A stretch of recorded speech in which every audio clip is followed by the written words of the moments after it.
Welcome back to every exam channel friends. ఈరోజు వచ్చినటువంటి current affairs అన్నింటినీ కూడా ఎక్స్ప్లెయిన్ చేస్తూ అదేవిధంగా పోటీ పరీక్షలకు ప్రిపేర్ అవుతున్న అభ్యర్థులకు సంబంధించినటువంటి విద్యా ఉద్యోగ సమాచారాన్ని అంతా కూడా ఒక్కచోట చేర్చి ఈ వీడియో అయితే రూపొందించడం అయితే జరిగింది ఫ్రెండ్స్. సో మీ అందరికీ యూస్ఫుల్గా ఉంటుందని అనుకుంటున్నాను.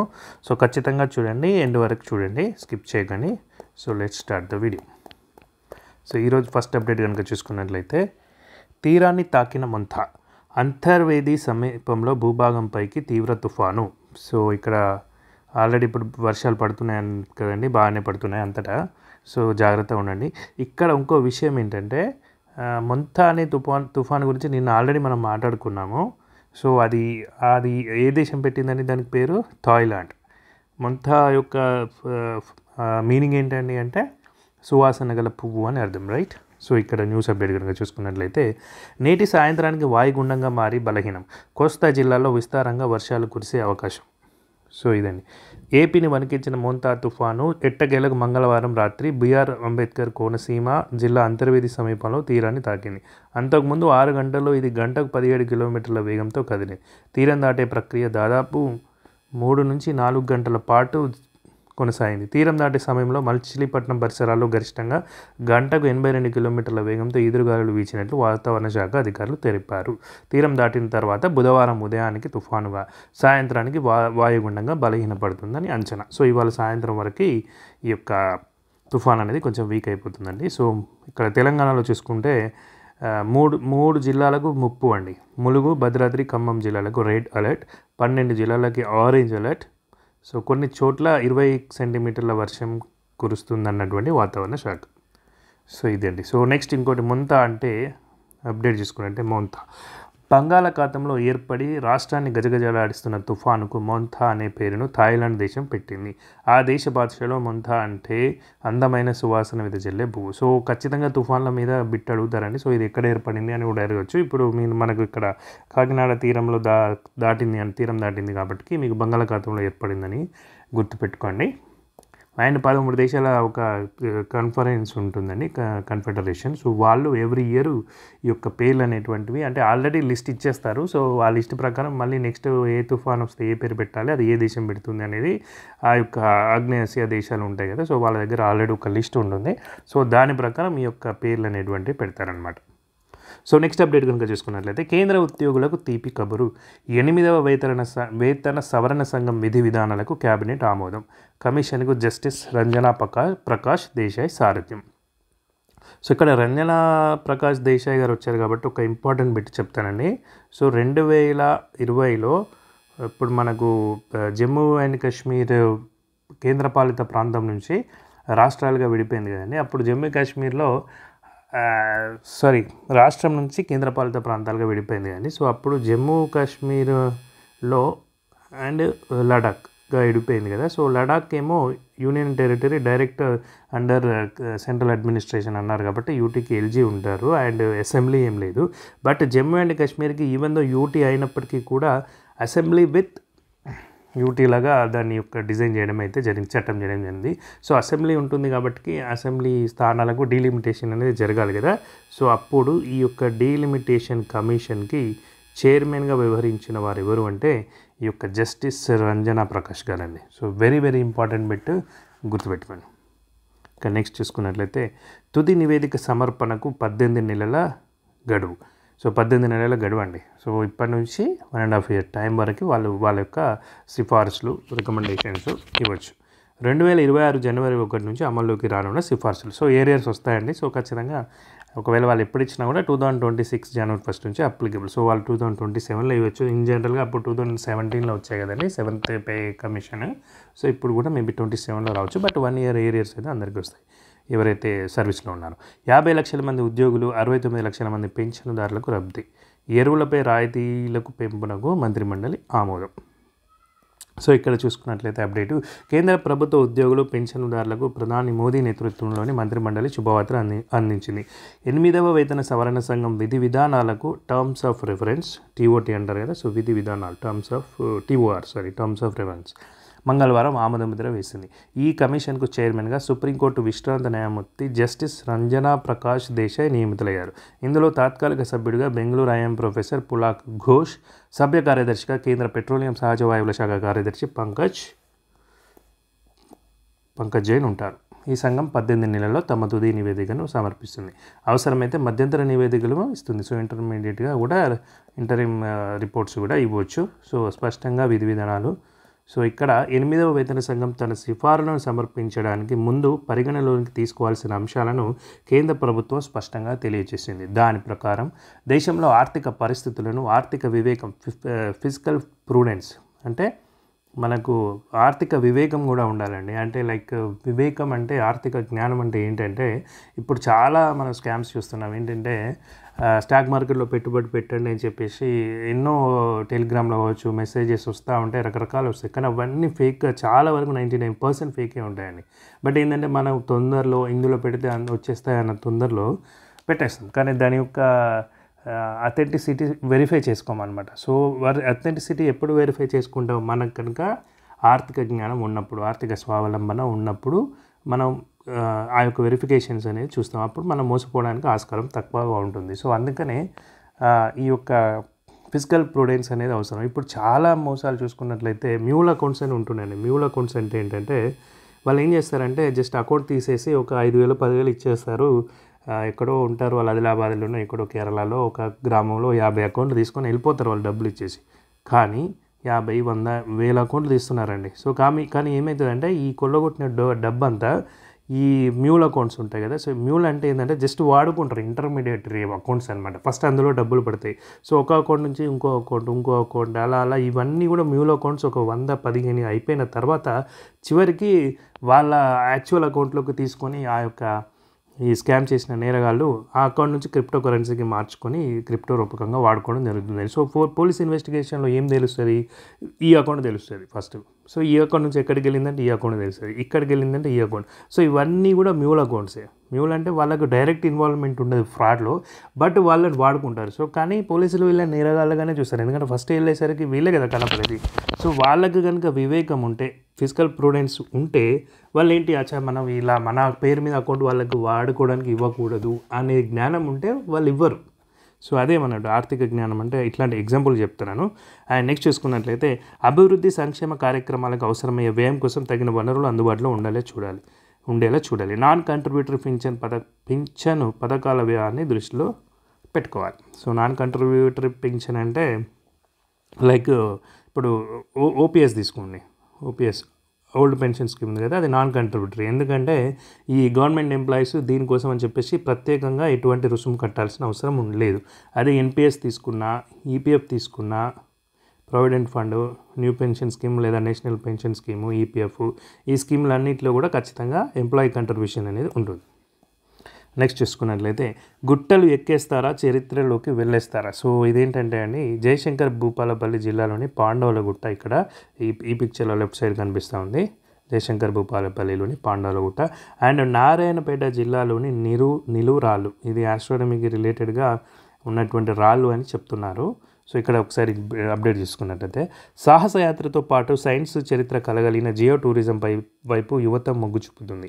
రాళ్ళు, పర్వతాల్లో తాగిన రహస్యాల్ని, భూభాగాల ఆకృతులు, వాటి చరిత్రను అన్వేషిస్తుంది. భౌగోళిక అద్భుతాలని, ఆది మానవుల గుహలను, రాతి నిర్మాణాలను సందర్శించే ట్రెండ్ పెరుగుతుంది. ఇలా ఆకర్షిస్తున్న వారిలో నారాయణపేట జిల్లా కృష్ణా మండలం ముడుమాల్ గ్రామంలోని సుమారు 4,000 ఏళ్ల చరిత్ర గల నిలువు రాళ్ళు, నల్గొండ జిల్లా చందంపేట మండలంలోని గాజుబేడం గుహలు, జయశంకర్ భూపాలపల్లి జిల్లా రేగొండ మండలం పాండవులగుట్ట మొదటి వరుసలో ఉన్నాయి. సో వెరీ వెరీ ఇంపార్టెంట్ అండి. ఈ పాండవులగుట్ట ఎక్కడ ఉంది అని కూడా అడిగే ఇది ఉందండి, ఎందుకంటే చాలాసార్లు ప్రీవియస్ బిట్లో వచ్చింది. సో ఇక్కడ ఏంటంటే రేగొండ మండలం గుర్తుపెట్టుకోండి. జయశంకర్ భూపాలపల్లి జిల్లా రేగొండ మండలంలో. ఈ జాగ్రఫీ తెలంగాణ జాగ్రఫీలో వెరీ వెరీ ఇంపార్టెంట్ పాయింట్స్ అండి, నేను అందుకే ఇది యాడ్ చేశాను. అండ్ ఇంకొక విషయం కూడా ఇక్కడ ఈ బిట్ చూసుకున్నట్లయితే నారాయణపేట జిల్లాలోని కృష్ణా మండలం ముడుమాల్ గ్రామంలోని సుమారు 4,000 ఏళ్ల చరిత్ర గల నిలువు రాళ్ళు ఉంది కదా. సో ఇక్కడ మనం ఈ బొమ్మలో చూసుకున్నట్లయితే ఇది కూడా వెరీ వెరీ ఇంపార్టెంట్ అండి. ఇది ఎందుకంటే యునెస్కో టెంటేటివ్ లిస్ట్ అని ఒకటి ఉంటుందండి. టెంటేటివ్ అంటే అది ఇంకా ఫైనలైజ్ అవ్వలేదు, అంటే మనకు గుర్తింపు పొందలేదు. బట్ మన భారత ప్రభుత్వము గుర్తింపు ఇవ్వడానికి నెక్స్ట్ ఇస్తారు కదా, అంటే పేపర్ సబ్మిట్ చేయబోయే దాంట్లో టెంటేటివ్ లిస్ట్ ఉందన్నమాట. ఇప్పుడు ప్రజెంట్గా 69 ఉన్నాయండి టెంటేటివ్ లిస్టులో. మనకు ఆల్రెడీ గుర్తింపు పొందినటువంటి యునెస్కో సైట్స్ ఎన్ని ఉన్నాయి? 44 ఉన్నాయి. 44 ఉన్నాయి. I right? 44. సో ఇక్కడ 44 ఉన్నాయండి. సో 44లో రీసెంట్గా మనకు వచ్చినటువంటి అంటే ఎంట్రీ ఇచ్చినటువంటిది ఏంటంటే మరాఠాలోని ఈ కోటల్ అండి, మరాఠా కోటల్ అని చెప్పేసి ఉంటుంది కదా, సో అదనమాట. అండ్ మరాఠా మిలిటరీ ల్యాండ్స్కేప్స్ అంటారు కదా, సో ఇది వెరీ వెరీ ఇంపార్టెంట్ గుర్తుపెట్టుకోండి. రీసెంట్ ఎంట్రీ అనమాట, మరాఠా మిలిటరీ ల్యాండ్స్కేప్స్. సో అంటే అంతకంటే ముందు ఎంట్రీ ఇచ్చింది ఏంటంటే అహోంలోని మొయిదం సమాధులు అని ఉంటాయి కదండి, మొయిదం సమాధులు అని ఉంటాయి, అది కూడా దీనికంటే ముందు అనమాట. మొహిదం సమాధులు ఇది ఒక వంశానికి అహోం వంశానికి చెందినటువంటి రాజవంశాల యొక్క సమాధులండి. ఒక రకంగా ఈజిప్ట్ పిరమిడ్ లాంటివే, కాకపోతే చిన్నగా ఉంటాయి. బట్ ఇది కూడా మనకు ఈ యొక్క యునెస్కో వరల్డ్ హెరిటేజ్ సైట్లోకి వెళ్ళినటువంటి ఇదనమాట. ఇది 44th వన్, ఇది 43rd వన్, రైట్. అండ్ ఇది టెంటేటివ్ లిస్ట్లో ఉంది. ఏది టెంటేటివ్ లిస్ట్లో ఉంది? నారాయణపేట జిల్లాలోని నిలువురాలు. వెరీ వెరీ ఇంపార్టెంట్ గుర్తుపెట్టుకొని. ముడుమాల్ అంటారు, ముడుమాల్ మండలం, రైట్. ముడుమాల్ అనే పేరు గుర్తుపెట్టుకొని, జిల్లా గుర్తుపెట్టుకొని. నెక్స్ట్ చూసుకున్నట్లయితే ప్లూటోనియం ఒప్పందం నుంచి వైదొలిగిన రష్యా. సో ఇక నెక్స్ట్ అప్డేట్ చూసుకుంటే ఉద్రిక్తతలకు ఆజ్యం. అమెరికా రష్యా మరిన్ని అణు ఆయుధాలను తయారు చేయకుండా నిరోధించేందుకు ఉద్దేశించిన ప్లూటోనియం ఒప్పందం నుంచి తాము వైదొలుగుతున్నట్లు రష్యా అధ్యక్షుడు వ్లాదిమిర్ పుతిన్ ప్రకటించారు. ఈ మేరకు ఒక ప్రత్యేక బిల్లుపై ఆయన సంతకం చేశారు. ఉక్రెయిన్తో శాంతి విషయంలో అమెరికా రష్యాల సంబంధాలు దిగజారిన నేపథ్యంలో ఈ పరిణామం సంభవించింది. శాంతికి ససేమిరా అంటున్న రష్యా అధ్యక్షుడితో సమావేశం కావడం వృధా అని పేర్కొంటూ అమెరికా అధ్యక్షుడు డొనాల్డ్ ట్రంప్ గత వారం సమావేశాన్ని రద్దు చేసుకున్నారు. హంగరీలో జరగాల్సి ఉంటుంది కానీ, సో అదనమాట. అమెరికా రష్యా మధ్య 2000 సంవత్సరంలో ప్లూటోనియం నిర్వహణకు సంబంధించి ఒప్పందం కుదిరింది. 2010లో ఒప్పందాన్ని సవరించారు. ఆ ఒప్పందం ప్రకారం ప్రచ్ఛన్న యుద్ధం తర్వాత తమ వద్ద ఉన్న ప్లూటోనియం నిల్వలో 34 మెట్రిక్ టన్నుల్ని అణ్వాయుధ తయారీ నుంచి మళ్లించి అణు విద్యుత్ ఉత్పాదన కోసం ఉపయోగించాలి. ఈ ఒప్పందంతో దాదాపు 17,000 ఆయుధాల తయారీకి ఉపయోగించగల ప్లూటోనియంను శాంతియుత అవసరాలకు మళ్లించినట్లయిందని అప్పట్లో అమెరికా అధికారులు పేర్కొన్నారు. సో ఇదండి. నెక్స్ట్ అప్డేట్ కనుక చూసుకున్నట్లయితే జపాన్ మాకు బలమైన మిత్రపక్షం. సో ఇక్కడ ఇంటర్నేషనల్ అఫైర్స్ అండి. టోక్యోలోని అమెరికా నౌకాదళ స్థావరంలో మాట్లాడుతున్న ట్రంప్. చిత్రంలో జపాన్ ప్రధాని తకాయిచి. సో వెరీ వెరీ ఇంపార్టెంట్ అండి. జపాన్ యొక్క మొట్టమొదటి మహిళా ప్రధాని తకాయిచి, రైట్. సో నెక్స్ట్ న్యూస్లోకి వెళ్తే అమెరికా అధ్యక్షుడు ట్రంప్ ఉద్ఘాటన. ఆయన్ను నోబెల్ శాంతి బహుమతికి నామినేట్ చేస్తానన్న తకాయిచి. తమ దేశానికి అత్యంత బలమైన స్థాయి మిత్రపక్షంగా జపాన్ను అమెరికా అధ్యక్షుడు ట్రంప్ అభివర్ణించారు. టోక్యోకు ఏ సహాయం కావాలన్నా అందించేందుకు తాము ఎల్లప్పుడూ సిద్ధంగా ఉంటామన్నారు. జపాన్ పర్యటనలో భాగంగా ట్రంప్ మంగళవారం ఆ దేశ ప్రధానమంత్రి సనాయి తకాయిచితో భేటీ అయ్యారు. అమెరికాలో జపాన్ పెట్టుబడుల పెంపు సహా పలు ద్వైపాక్షిక ప్రాంతీయ అంశాలపై చర్చించారు. రేర్ ఎర్త్స్ మినరల్స్కు సంబంధించి జపాన్తో అమెరికా తాజాగా ఒప్పందం కుదుర్చుకుంది. చూడండి, రేర్ ఎర్త్స్ మినరల్స్ చెప్పే కదా, చైనాలోనే ఉంది కదా, దానికి ఎక్కువ ప్రభావం అనేది, ఆ యొక్క డిపెండెన్సీ అనేది పట్టు బిగించింది చైనా. సో ఆ ఎగుమతులు అందకుండా చేస్తుంది కాబట్టి దానికి ప్రత్యామ్నాయ మార్గాలను అన్వేషించే క్రమంలో అమెరికా అధ్యక్షుడు ట్రంప్ గారు ఇక్కడ అండ్ నిన్న అక్కడ జరిగింది కదా ఏషియన్ సమావేశం మలేషియా కౌలాలంపూర్లో జరిగింది కదా. సో అక్కడ కూడా కాంబోడియా, థాయిలాండ్స్లో కూడా వాళ్ళ యుద్ధానికి విరమణ చేసి కాల్పుల విరమణ ఒప్పందాన్ని చేపించి అక్కడ కూడా ఈ రేర్ ఎర్త్స్ మినరల్కి సంబంధించినటువంటి అగ్రిమెంట్స్ అనేటువంటిది అయితే అమెరికా అధ్యక్షుడు చేసుకోవడం అయితే జరిగింది. సో జపాన్తో అమెరికా తాజా.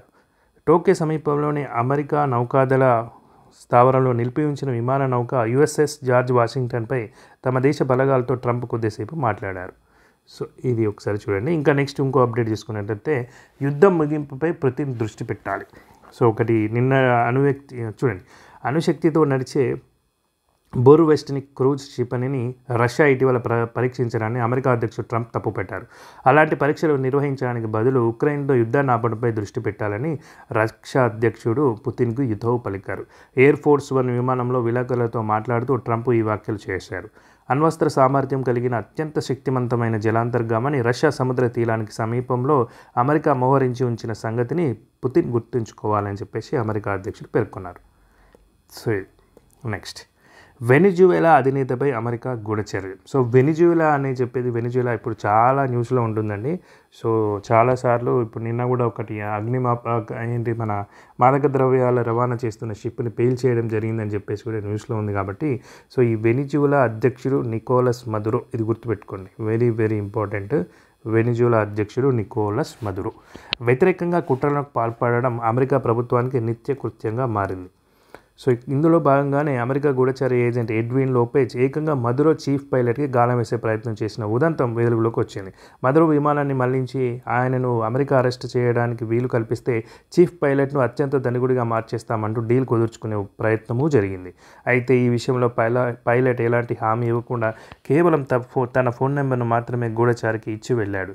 గూఢచారి లోపెజ్ మరో 16 నెలల పాటు మదురో పైలట్ను ఒప్పించేందుకు ప్రయత్నాలు కొనసాగించాడు. వెనిజువేలాలో బలమైన నాయకునిగా పేరుగన్న మదురోను కూల్చడానికి అమెరికా చేస్తున్న ప్రయత్నాలు ఇన్ని కాదనడానికి ఈ ఉదంతం ఒక ఉదాహరణ మాత్రమే. డొనాల్డ్ ట్రంప్ అధ్యక్షుడిగా బాధ్యతలు చేపట్టాక మదురోపై చర్యలకు మరింత గట్టిగా ప్రయత్నాలు ప్రారంభమయ్యాయి. ట్రంప్ వెనిజువేలా అధినేతను మాదక ద్రవ్యాల అక్రమ రవాణాదారుగా అభివర్ణిస్తారు. ఆయనను పట్టుకునేందుకు కోవర్ట్ ఆపరేషన్ నిర్వహించేందుకు ట్రంప్ ఈ నెల అనుమతి ప్రదానం కూడా చేశారు. సో ఈ బిట్ గుర్తుపెట్టుకుని నెక్స్ట్ అప్డేట్ చేసుకున్నట్లయితే సహకార ఉద్యమానికి చదువుల దన్ను. అయితే ఇక్కడ సహకార ఈ బిట్ ఎందుకు ఇచ్చానంటే, ఇది ఒక ఆర్టికల్ ఉంది, మీరు ఒకవేళ పాస్ చేసుకుని చూడండి, మొత్తం చదవాలంటే చదవండి. సో ఇంత పెద్ద ఆర్టికల్ కానీ నేను ఇంపార్టెంట్ బిట్ కవర్ చేస్తాను దీంట్లో. ఇక్కడ ఏంటంటే చూడండి, సహకార రంగాన్ని ఆధునిక సామాజిక ఆర్థిక అవసరాలకు అనుగుణంగా తీర్చిదిద్దాల్సిన అవసరం ఉంది. ఈ క్రమంలోనే గుజరాత్లోని ఆనంద్ జిల్లాలో త్రిభువన్ సహకారి విశ్వవిద్యాలయం TSU త్రిభువన్ సహకారి విశ్వవిద్యాలయం, త్రిభువన్ సహకారి యూనివర్సిటీ, భారత సహకార పాల ఉద్యమకారుడైన త్రిభువన్ దాస్ పటేల్ స్మారకార్థం వర్సిటీకి ఆయనే పేరునే పెట్టారు. సహకార రంగానికి సమగ్ర కేంద్రంగా TSU నిలువనుంది. సో ఇదేంటంటే గుజరాత్లోని ఆనంద్ జిల్లాలో పెట్టారు కదండి. సో మన భారతదేశంలో మొట్టమొదటి సహకార యూనివర్సిటీ అండి ఇది. ప్రప్రథమంగా సహకార రంగంలో యూనివర్సిటీని ఎక్కడ ఏర్పాటు చేశారు అంటే ఆనంద్ జిల్లాలో, గుజరాత్లోని ఆనంద్ జిల్లాలో. ఇక్కడ త్రిభువన్ అని పేరు ఎందుకు వచ్చిందంటే, ఇక్కడ చూసారా, త్రిభువన్ దాస్ పటేల్ అనే అతను ఈ యొక్క సహకార ఉద్యమానికి పితామహుడు అంటారు. సో ఇతను ఏంటంటే, అప్పుడు బాంబే ప్రెసిడెన్సీ ఉంది కదా, బాంబే ప్రెసిడెన్సీలో పాలు ప్రొడ్యూస్ చేసే రైతుల దగ్గర నుంచి బాంబే కన్సార్టియం ఒక ఫెడరేషన్ ఏదో కొంటా ఉంటుంది. సో బాంబే అంటే అప్పుడు గుజరాత్ బాంబే అంతా కలిసి బాంబేలో కదా.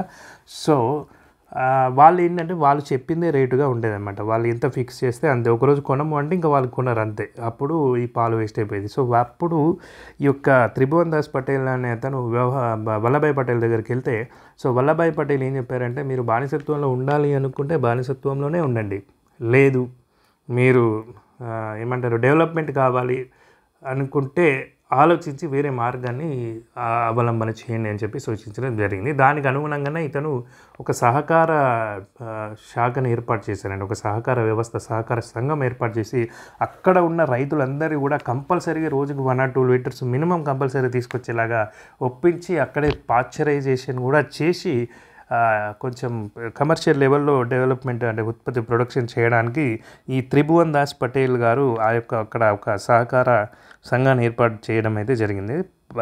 ఆ సంఘమే ఇప్పుడు కాలక్రమేణా అమూల్గా మారిందండి. Amul, Anand milk India union limited ఉంటుంది కదా. సో అమూల్ గుజరాత్లో ఇప్పుడు అందరికీ అమూల్ పాలు తాగుతుంది ఇండియా అని చెప్పేసి యాడ్ వస్తుంటుంది కదా. సో ఆ అమూల్కి ఈ యొక్క బేస్ అనేటువంటిది ఏర్పరిచినదనే ఈ త్రిభువన్ దాస్ పటేల్. సో ఆయన జ్ఞాపకార్థంగా ఈ సహకార విశ్వవిద్యాలయానికి ఆ పేరు అయితే పెట్టడం జరిగింది. So very very important bit గుర్తుపెట్టుకోండి. నెక్స్ట్ కరెంట్ అఫైర్స్ చూసుకున్నట్లయితే, ఇది మనం నిన్ననే చూసాం న్యూస్లో ఆల్రెడీ. భారత సుప్రీంకోర్టు తదుపరి ప్రధాన న్యాయమూర్తిగా సీజేఐ జస్టిస్ సూర్యకాంత్ నియమితులు కానున్నారు. ఆయన పేరును ప్రస్తుత CJI justice BR Gavai 2025 October 20న కేంద్ర ప్రభుత్వానికి సిఫార్సు చేశారు. రాష్ట్రపతి ఆయన నియామకాన్ని ఆమోదించాక దేశ 53వ ప్రధాన న్యాయమూర్తిగా నవంబర్ 24న బాధ్యతలు చేపడతారు. నవంబర్ 23న ప్రస్తుత సీజేఐ జస్టిస్ గవై పదవి విరమణ చేయనున్నారు. నెక్స్ట్ బిట్ చూసుకున్నట్లయితే ప్రస్తుతం సీనియారిటీలో గవాయ్ తర్వాతి స్థానంలో జస్టిస్ సూర్యకాంత్ ఉన్నారు. నవంబర్ 24న సీజేఐగా బాధ్యతలు చేపట్టనున్న జస్టిస్ సూర్యకాంత్ 2027 ఫిబ్రవరి 9న విరమణ చేస్తారు. సో ఆయనకున్న టర్మ్ ఎంత 14 months అని. సో 14 months తర్వాత మళ్ళీ కొత్త సీజేఐ వస్తారనమాట. సో నెక్స్ట్ చూసుకున్నట్లయితే ప్రపంచంలోనే తొలిసారిగా అణుశక్తితో నడిచే క్రూజ్ షిప్ అని బూర్వెస్ట్ని గుర్తుపెట్టుకోండి. Very very important. వచ్చేదానికి బిట్లో అడగడానికి అవకాశం ఉంది. మీకు స్టేట్మెంట్ బేస్డ్ బిట్స్ వస్తాయి, దాంట్లో అడగడానికి అవకాశం ఉంది. రష్యా సిద్ధం చేసింది. సో గాల్లో అపరిమిత సమయం పాటు ఇది సంచరించగలదు. రష్యా సైన్యం ఇటీవల అణు విన్యాసాలు నిర్వహించింది. పరీక్షల సమయంలో బూర్వెస్ట్నిక్ 15 గంటల పాటు గాల్లోనే ఉందని 14,000 కిలోమీటర్లు ప్రయాణించిందని రష్యా తెలిపింది. అయితే దీని గరిష్ట సామర్థ్యం కాదని సైద్ధాంతికంగా దీని పరిధి అపరిమితం అని పేర్కొంది. సో ఇంకా ఎక్కువ కూడా ఉంటుంది. జస్ట్ ఒక థియరిటికల్గా ఒక లైన్స్ చెప్పాము, అంటే ప్రాక్టికల్గా, బట్ థియరిటికల్గా ఇట్ ఈస్ ఎనార్మస్ అని చెప్పేసి కూడా వాళ్ళు చెప్పడం జరుగుతుంది. నెక్స్ట్ బిట్ తీసుకుంటే మధ్య ఆఫ్రికాలోని కామెరూన్లో అధ్యక్ష పదవికి జరిగిన ఎన్నికల్లో ప్రస్తుత అధ్యక్షుడు పాల్ బియా తిరిగి విజయం సాధించారని ఆ దేశ అత్యున్నత న్యాయస్థానం ప్రకటించింది. గుర్తుపెట్టుకుని. నెక్స్ట్ అండర్-23 ప్రపంచ రెజ్లింగ్ ఛాంపియన్షిప్లో భారత రెజ్లర్ సుజిత్ కల్కర్ స్వర్ణ పతకం గెలిచారు. సో గుర్తుపెట్టుకోండి. నెక్స్ట్ బిట్ తీసుకున్నట్టయితే ఇక్కడ ఒక అప్డేట్ అండి. సో ఇదంతా అవసరం లేదు, జస్ట్ ఈ స్టడీ జోన్లోంచి ఆర్టికల్ నుంచి మనకి ఇంపార్టెంట్ అయిన బిట్ ఏంటంటే చూడండి, ఇదే 1780లో ప్రచురితమైన బెంగాల్ గెజిట్ పత్రిక. సో మన దేశంలో మొట్టమొదటి వార్తాపత్రిక ఏది అంటే ఇదే అండి, బెంగాల్ గెజిట్. సో ఇది ఏ గవర్నర్ జనరల్ పదవీ కాలంలో ప్రచురితమైంది అంటే Warren Hastings. Bengal gazette Warren Hastings. Okay. So ఇది ఆసియాలోనే మొదటి వార్తాపత్రిక అండి చెప్పాలి అంటే. ఆసియాలోనే, మన ఇండియాలోనే మొదటి పత్రికనే, ఆసియాలోనే మొదటి పత్రిక. నెక్స్ట్ వర్చ్యూసో. సో మీకు కంపెనీ కూడా ఉంది కానీ వర్చ్యూసో పేరు మీద. ద మాస్టర్ అనమాట, ఎక్స్పర్ట్, మాస్ట్రో అంటారు కదా. సో అది వర్చ్యూసో. ఘనాపాటి, ప్రావీణ్యుడు. సో అతనికి తిరుగులేదు, ఆ సబ్జెక్ట్లో అతను తోపు అని చెప్తాడు కదా, virtuoso. The word virtuoso is a noun that refers to a person highly skilled in a particular art, especially music or performance. So దాంట్లో ఆల్రెడీ ఆయన నిష్ణాతను కలిగి ఉన్నటువంటి వాడు అనమాట. సో అతన్నే మనం ఘనాపాటి, అతను లేదా ఆమె వర్చ్యూసో అంటాం, రైట్. సో నెక్స్ట్ కొన్ని కరెంట్ అఫైర్స్ ఉన్నాయి చూడండి. అసోచామ్ యొక్క కొత్త అధ్యక్షుడిగా ఎవరు నియమితులయ్యారు? నిర్మల్ కుమార్ మిందా. పత్తి రైతుల ఆదాయాన్ని పెంచడానికి కేంద్ర ప్రభుత్వం ఎన్ని కోట్లతో కాటన్ రివల్యూషన్ మిషన్ ప్రారంభించింది? 600 కోట్లు. బ్రిడ్జిపోరస్ కెనడెన్సిస్ అనే కొత్త శిలీంద్ర జాతిని ఇటీవల ఏ రాష్ట్రంలో కనుగొన్నారు? అరుణాచల్ ప్రదేశ్. 2024-25 ఆర్థిక సంవత్సరంలో భారత ఆఫ్రికా దేశాల వాణిజ్యం ఎంత మొత్తాన్ని దాటి వార్తలు నిలిచింది? $100 బిలియన్ దాటిందండి. తమిళనాడు ప్రభుత్వ డాక్టర్ ఏపీజే అబ్దుల్ కలాం పురస్కారాన్ని ఎవరికి ప్రదానం చేసింది? This is very very very important bit అండి. వి నారాయణన్, మన ఇస్రో చైర్మన్గా ఉన్నటువంటి వి నారాయణన్కి ఈ యొక్క అబ్దుల్ కలాం పురస్కారాన్ని తమిళనాడు ప్రభుత్వం అయితే అందజేయడం జరిగిందండి. సో ఇదండి దేశ అత్యున్నత వైజ్ఞానిక పురస్కారం విజ్ఞాన్ రత్న ఇటీవల ఎవరికి లభించింది? ఇది మనం ఆల్రెడీ లాస్ట్ 3 daysలో వచ్చిందండి. బిట్టు డిఫరెంట్ ఇలా కరెంట్ అఫైర్స్లో వచ్చింది, మెయిన్ న్యూస్ ఆర్టికల్లో వచ్చింది. సో ఇది వెరీ వెరీ ఇంపార్టెంట్. ఇప్పుడు 3rd time ఇది రావడం. జయంత్ విష్ణు నార్లీకర్. సో ఇదేంటంటే విజ్ఞాన రంగంలో హైయెస్ట్ అవార్డుగా మనం చెప్పుకుంటాం అన్నట్టు, ఇండియాలో హైయెస్ట్ అవార్డు. సో అందుకే ఇది ఇంత ఇంపార్టెంట్. జయంత్ విష్ణు నార్లీకర్ గారికి రావడం అయితే జరిగింది. నెక్స్ట్ కొన్ని జాబ్ అప్డేట్స్ ఉన్నాయండి. ఇక్కడ పిహెచ్డి అడ్మిషన్స్ ఐఐటిడిఎం కాంచీపురం ఏంటంటే Indian institute of information technology design and manufacturing కాంచీపురంలో పిహెచ్డి అడ్మిషన్స్ అయితే ఉన్నాయటండి. సో లాస్ట్ డేట్ వచ్చేసి 3rd November. And TG state eligibility test ఉంది. కానీ ఇప్పుడు మనము బీఈడీ లేకుండా పీజీ చేసినటువంటి వాళ్ళు ప్రొఫెసర్, అసిస్టెంట్ ప్రొఫెసర్ కావాలి అనుకునే వాళ్ళకి సెట్ కానీ నెట్ కానీ ఎలిజిబిలిటీ ఉండాలండి. సో నెట్ కానీ సెట్ కానీ ఎలిజిబిలిటీ ఉంటే, సో బీఈడీ లేకపోయినప్పటికీ వాళ్ళు ఈ యొక్క డిగ్రీ కాలేజ్ లెక్చరర్స్ కానీ, ఇంటర్ కాలేజ్ లెక్చరర్స్ కానీ అవ్వడానికి, అసిస్టెంట్ ప్రొఫెసర్ కానీ లెక్చరర్స్ కానీ అవ్వడానికి ఛాన్స్ ఉంటుందండి. సో అటువంటి చూడండి, post of assistant professor and lecturer. So దీనికి స్టేట్ టీఎస్ సెట్ అంటారు కదా. సో దీనికైతే నోటిఫికేషన్ ఆల్రెడీ వెలువడిందండి. రేపటితో దీని యొక్క నోటిఫికేషన్ తేదీ అయితే ముగుస్తుందండి. అయితే మీకు నవంబర్లో కూడా కొన్ని తేదీలు ఉన్నాయి. 1000, 2000, 3000 అట్లా మీరు ఫైన్తో కూడా లేట్ ఫీతో కూడా అప్లికేషన్ అయితే చేసుకోవచ్చు. దీని తర్వాత మళ్ళీ ఎడిట్ విండో ఇస్తారు. తర్వాత మేబీ డిసెంబర్లో ఎగ్జామ్ ఉండే అవకాశం అయితే ఉందండి. రైట్. సో ఇదండి. నెక్స్ట్ ఇక్కడ కొన్ని పోస్టులు ఇవాళ లాస్ట్ డేట్ ఉన్నాయండి. Cochin ship yard, Indian post payments bank. ఈ ఇండియన్ పోస్ట్ పేమెంట్ బ్యాంక్ ఏంటంటే నేను ఆల్రెడీ ఒక వీడియో చేశాను చూడండి. ఇది మనకు ఆల్రెడీ వర్క్ చేస్తున్న గ్రామీణ డాక్ సేవకులు ఉంటారు కదా, వాళ్ళకి మాత్రమే ఈ యొక్క ఎగ్జిక్యూటివ్ పోస్టులు అన్నమాట. నెక్స్ట్ రైల్వేలో 3058 పోస్టులు. దీని గురించి కూడా మనం ఎక్స్క్లూడివ్గా వీడియో అయితే చేయడం జరిగింది. కంప్లీట్ అప్లికేషన్ అయితే నేను ఎక్స్ప్లెయిన్ చేశాను. ఒక్కసారి మన ఛానల్లో ఉంటుంది చూడండి. Commercial come ticket clerk 2424 and account clerk cum typist, junior clerk cum typist, trains clerk. So ఈ యొక్క ట్రైన్స్ క్లర్క్ ఇక్కడ అకౌంట్ క్లర్క్ కమ్ టైపిస్ట్ కానీ జూనియర్ క్లర్క్ కమ్ టైపిస్ట్ వీళ్ళన్నిటికి మాత్రం టైపింగ్ టెస్ట్ కంపల్సరీ ఉంటుందండి. 30 words per minute in English, Hindi అయితే 25 అనుకుంటా. So అది ఇంకా మిగతా ఈ రెండింటికి మాత్రం ఎటువంటి ఇంటర్వ్యూ కానీ రిటర్న్ టెస్ట్ కానీ లేదండి. Commercial come ticket clerk, trains clerk వీటికి డైరెక్ట్ మెరిట్ లిస్ట్ బేస్ మీదనే మీకు రిటర్న్ టెస్ట్ బేస్ మీదనే ఉద్యోగం అయితే ఆఫర్ చేయడం అయితే జరుగుతుందండి. నెక్స్ట్ ఇంకొక జాబ్ అప్డేట్ ఉందండి. బిఎస్ఎన్ఎల్లో ఎగ్జిక్యూటివ్ ట్రైనీలో భారత్ సంచార్ నిగమ్ లిమిటెడ్ సంస్థ 2 విభాగాల్లో 120 సీనియర్ ఎగ్జిక్యూటివ్ ట్రైనీ ఉద్యోగాలకు నోటిఫికేషన్ విడుదల చేసింది. సో టెలికాంలో 95 ఉన్నాయి, ఫైనాన్స్లో 25 ఉన్నాయి. పోస్టును బట్టి కనీసం 60% మార్కులతో బీఈ, బీటెక్ లేదా తత్సమాన ఇంజనీరింగ్ డిగ్రీ, సిఏ లేకుంటే సిఎంఏ అనేటువంటిది అయితే మీకు క్వాలిఫికేషన్ అయితే ఉండాలండి. సో 21 to 30 years మధ్యలో ఉండాలి. ఆన్లైన్ ద్వారా మీరు అప్లికేషన్ అయితే చేసుకోవచ్చు. సో ఇంకొక ఇది లాస్ట్ అప్డేట్ అండి. సో ఇక్కడ చూడండి, ఛట్ పూజల ముగింపు సందర్భంగా మంగళవారం ఉత్తరప్రదేశ్లోని వారణాసిలో సూర్య భగవానికి నైవేద్యం సమర్పిస్తున్న ఓ మహిళ. సో పండుగలు ఇండియన్ హిస్టరీలో భాగంగా మనకు ఏమంటారు చరిత్ర, సాంస్కృతిక సంబంధాలు ఉంటుంది కదా, so culture and heritage. So దానిలో భాగంగా ఈ బిట్ యాడ్ చేయడం అయితే జరిగిందండి. సో ఇక్కడ ఏంటంటే ఛట్ పూజలు అనేటువంటివి ఏంటంటే మన దగ్గర అంతగా ఉండవు, బట్ ఇక్కడ కూడా కొన్ని పాయింట్స్ అవి ఏర్పాటు చేశారు నార్త్ ఇండియన్స్ కోసము. ఇదేంటంటే సూర్య భగవాను కొలుస్తూ చేసేటువంటి పండుగ అండి. మన జీవరాశికి సూర్యభగవానుడి ద్వారానే మనకు అన్ని సంబంధించిన ఎనర్జీ కానీ ఏదైనా అంటే ఫుడ్ కానీ ఏదైనా లభిస్తుంది. మన మనుగడకు కారణం అని చెప్పేసి సూర్యభగవానాన్ని స్తుతిస్తూ, అదేవిధంగా సూర్యభగవానుని చెల్లెలైనటువంటి చెత్తి మాయి అని ఉంటుందండి. సో చెత్తి మాయి ఆమె పేరు మీదుగానే మాయి అంటే అమ్మ అనమాట. ఇక్కడ మనం నార్త్ ఇండియాలో మాయి అంటారు అమ్మ. సో చెత్తి అమ్మవారు యొక్క సూర్యభగవాను సిస్టర్ అనమాట. సో ఆ ఇద్దరికి సూర్యునికి సూర్యభగవాను సిస్టర్కి మనము ప్రణామాలు చేస్తూ ఈ యొక్క ఛట్ పూజ అయితే జరుపుకోవడం జరుగుతుందండి. దీంట్లో ఏంటంటే నైవేద్యాలు సమర్పిస్తారు. ఈ విధంగా కాళ్ళలో మన రివర్లో నిలబడి స్టాండ్ చేస్తూ every day morning and evening కూడా నమస్కారాలు చేస్తూ ఈ యొక్క పండుగ అయితే జరుపుకుంటారండి. అండ్ ఈ 4 రోజులు కూడా ఉపవాసం ఉంటారండి. 4 రోజులు యాక్చువల్లీ ఏంటంటే 3 nights 4 days అనమాట. 4 days 3 nights ఉంటుంది. సో ఖచ్చితంగా ఉపవాసం ఉంటారండి. ఒక మార్నింగ్ స్టార్ట్ చేసే ముందు ఏదో కొబ్బరి అన్నం సంథింగ్ ఏదో తీసుకుంటారు. తర్వాత నుంచి ఇంకా 4 days కంటిన్యూస్గా ఫాస్టింగ్లో ఉండి ఒక అద్భుతమైనటువంటి సూర్య భగవాను స్తుతించేటువంటి ఒక పండుగ. సో ఈ పండుగ నిన్నటితో అయితే ముగింపు సందర్భంగా వారణాసిలో నైవేద్యం సమర్పిస్తున్న ఒక మహిళ అండి. సో దట్స్ ఇట్ అండి. మీకు కనుక ఈ వీడియో నచ్చినట్లయితే ఒక లైక్ చేయండి.